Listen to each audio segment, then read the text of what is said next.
so good. And if you watched the previous video where I am going off on my husband,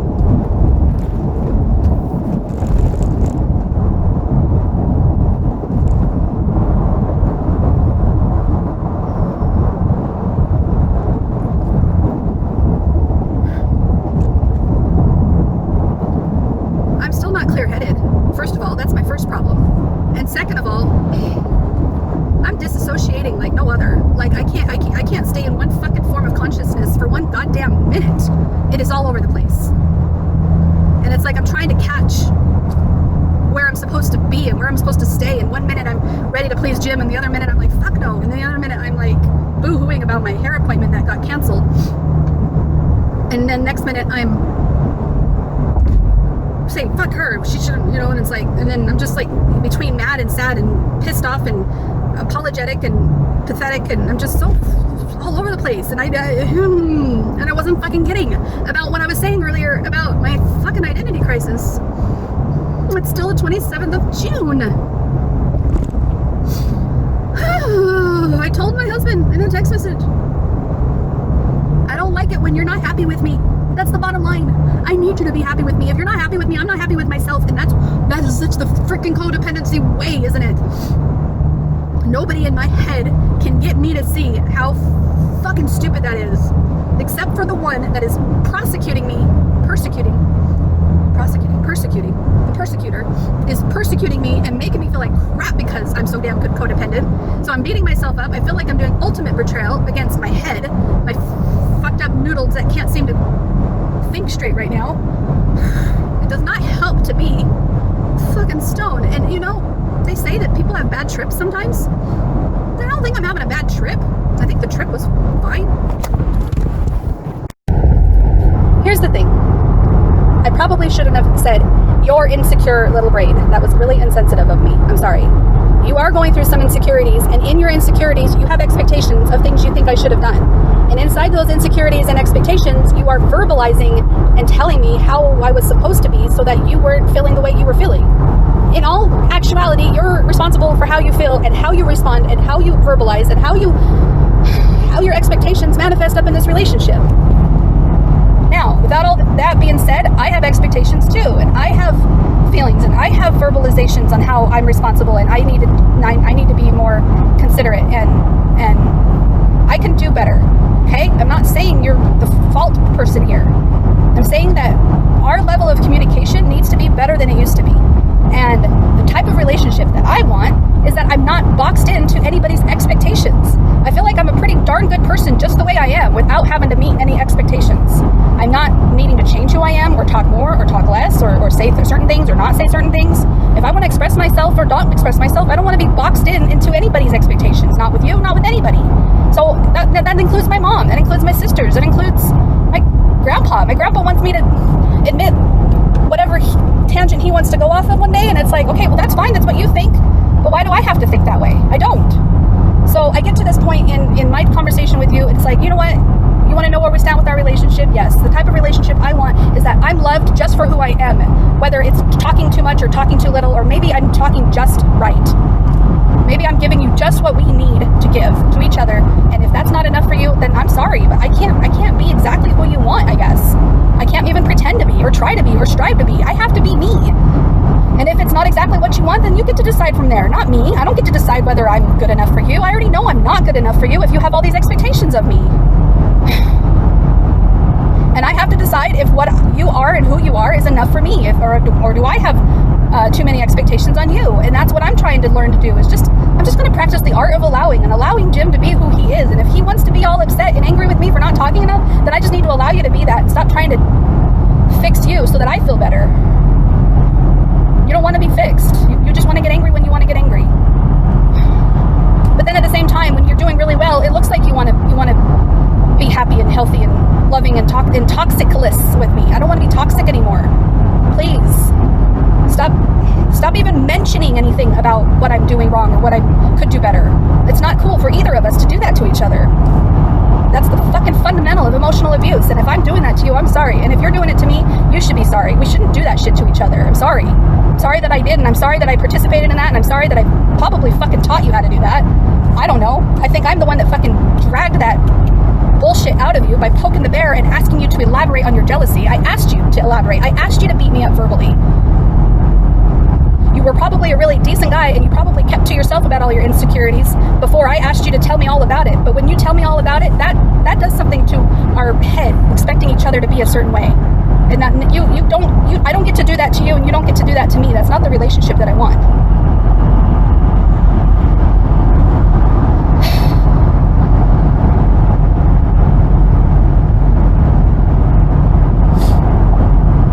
And I think we can get there, but we got to have hard conversations like this. Because if we keep avoiding them, if we keep dodging them, if we keep pretending everything's fine and having our expectations secretly, then that's not cool.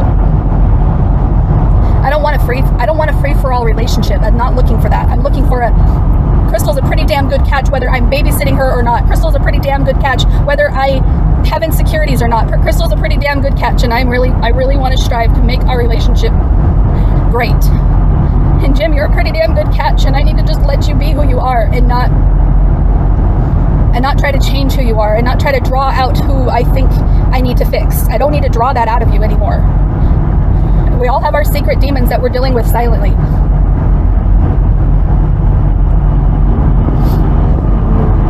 But that doesn't mean it's the other person's responsibility. Hair lady's calling me. So, yeah, I guess I'm gonna have to cancel my appointment. Every time I fucking want anything, something else comes up. And if it's my fucking problem, then I guess it's my fucking problem. I'm always at fault. I'm always at fault for the shit that I do to you. But the minute I say, don't tell me I was supposed to do something more, now it's my fault for saying that I'm taking it the wrong way or something? I guess it's always my fault. It's always my fault. And just when I fucking wanted something for myself, nope, I can't even have that.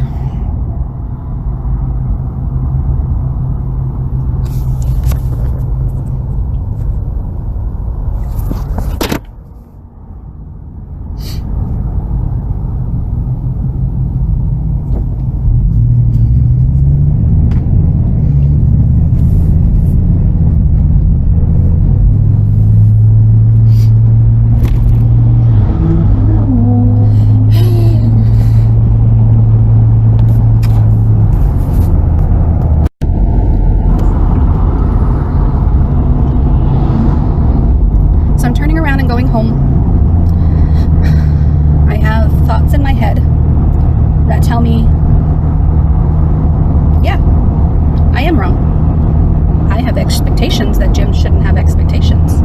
I guess I'm wrong altogether. Let Jim have his expectations. Does that mean I have to do something about him? No, it doesn't. But does that mean that he's getting the relationship that he wants? Nope, it's not. Because I think when Jim has expectations, he wants me to meet those expectations. And so that's where I'm feeling this pull, this tug, this animosity that I'm not doing it right, because I know you might be entitled to have expectations. And if I let go of my expectations that you shouldn't be having expectations, you still have expectations you expect me to follow. My expectations and your expectations may completely not collide and not line up with what each other wants for ourselves. But you definitely have an expectation that that I shouldn't have a meltdown when you have an expectation that I didn't meet. Yeah, that's fair. That's exactly what's going on. I'm fucking flipping out because I want to have a peaceful life where I am not made to feel like I'm failing at meeting your expectations. I want to just be accepted for who I am. I want to be accepted for the level of communication that I give in a morning when I'm stressing about a bunch of other things. I'm not specifically talking about whatever you specifically wanted me to talk about.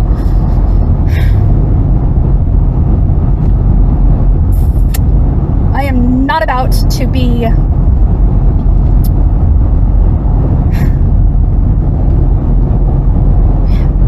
I just feel like you have a way, you have just a really, really great way of getting everything you want from me. and you didn't want me to do this hair transformation, obviously, or you wouldn't have helped me sabotage my own fucking self this morning. You knew that it would trigger me. You knew that I would be fucking forced to try to figure you out and try to fix you. You like knew it. You knew it. And then you're gonna tell me, no, I didn't, Crystal. That was all you. Oh, okay, yeah, whatever, Jim. Whatever you want to tell yourself, Jim. But you knew that I would be coming in to pick your brain and poke the bear and ask you more. What's going on? Why are you think that there's something wrong with what I did? I fucking walked into that trap. I fucking did it to myself. Now I'm fucking sabotaging myself because I can't fucking cope with you not being okay with me. God. And you guys don't understand. Nobody gives a shit. Nobody gives a shit. You don't give a shit. I don't give a shit. Nobody gives a shit. Nobody gives a shit. Nobody gives a shit. But Crystal better give a shit. I just said I don't give a shit. But Crystal better give a shit. But I don't give a shit. But Crystal should give a shit because I told her to give a shit. I'm expecting her to give a shit. Okay. My lens is dirty. I don't have very long before I run out of space and it cuts me off. It cut me off a little bit ago because the phone got too hot. And when the phone gets too hot, the video can't work anymore. It is pretty hot outside and you're up in the window. So yeah, that makes sense. But I'm feeling a little better now because instead of being mad that I had lemons to deal with, I made some lemonade. I called a hair salon in Sun City instead of Avondale, and Sun City is closer to my mom, and my mom gets her hair dyed and stuff in Sun City. I don't know if it's the same place, but I thought about it and I'm like, I'm just gonna call and see if they have an opening. If they have an opening, maybe it's meant to be. And the woman gets on the phone and she's super nice and she's a color expert and she's not gonna promise anything till she sees my hair, whereas the other lady swore up and down that she could color my hair completely blonde in one sitting, a 3 or 4 hour thingamajig. And I'm like, are you sure about that? And she's like, yeah, because your hair's virgin, never been dyed, you could totally do it. And by never been dyed, it means all the stuff I've ever dyed I've chopped off, because I chopped off my hair just a few months ago, right? And that was years ago when I dyed it. So yeah, this is all new. This is all new growth since I dyed it. And that's why I say it's never been dyed, because this is brand new. Why do I keep saying that? Like it matters. Anyways, I have a 4 o'clock appointment to go talk to this color specialist and she can get me started with going blonde. And she thinks it's gonna take a few tries. So yeah, we'll see how this goes. As far as my husband goes, he has not read the text message that I sent him about how I can't stand it when he's not happy. It's true, I can't stand it, but right now I'm okay and I'm not in that headspace anymore. Something happened with that noodle. I'm not even there anymore. And some other reasonable-minded noodle took over and went back to look at the Marco Polos that I just sent him, and he still hasn't watched those yet either. Therefore, I don't need to show him all my noodles that are freaking out. I don't think it does a lick of good to give him all my noodles, because even in my rant to him, I told him, we're all dealing with dark stuff and dark thoughts and insecure thoughts in our head. We don't need to put it on someone else to have to do something with it. And by Marco Poloing him all of my stuff, it was almost like asking him to take it on and fix me, and validate me and make me feel better, or whatever I was asking him to do. I don't even know if I was asking him. I was just letting it all out. And I don't think he needs to be exposed to that. Sorry, I just honked my horn. So I just deleted all 3 Marco Polos. He doesn't need to be exposed to that. But I did save them before I deleted them, because I'm gonna put them on my personal journal YouTube channel vlog that nobody watches anyway. And by nobody, I mean maybe 1 or 2 people watch a couple of seconds of the first one. My phone just fell.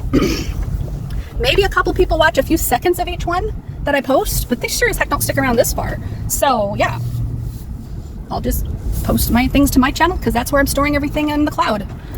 I don't want to store them on the computer because I have been storing things on my computer for 15 years. And somehow every time my husband goes and fixes my computer, all of my stuff is gone. All of my pictures, all of my videos, everything's gone. So that's why I got to take care of myself now, because that's why I store them on the cloud. That's why I store them on YouTube. I only have things going back to 2015. Everything prior to 2015 seems to be gone, just about. All right, I'm gonna go in and face the music. Wish me luck.